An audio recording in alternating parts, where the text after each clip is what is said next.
आथिखालाव बिटिआरनि राजथावनि गोजोननि नोगोर क'क्राझार नोगोराव 5 आगस्ट खालानिफ्राय जानो गोनां 132थि डुरान्ड काप फुटबल बादायलायनायनि मोनसे रंजानायनि होंगो दोंगो थासारि सोलिबाय थानाय समावनो बिटिआर हालामनि थाखाय आरोबाव मोनसे गोजोनथाव खौरां लाबोदों उदालगुरि जिल्लानि मुस्रिमा कनजलत बर' बिथाङा।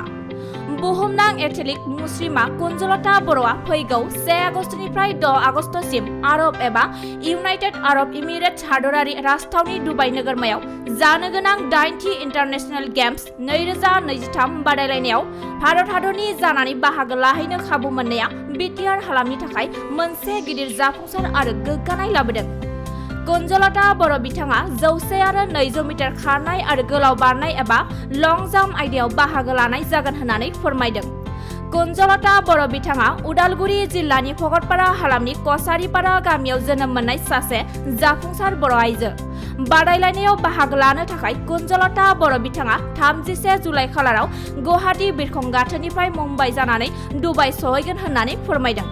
भगतपारा खेल' इन्डियानि काबाडि सोलोंसा आरो ओनसोलनि रायजो राजाफोरा थुलुंगा होनायनि मोनसे नेरसोन बायदियै कनजलत बर' बिथांखौ गुवाहाटी बिरखं गाथोनसिम बरायनानै दोनहैनायनि बाथ्रा फोरमायदों।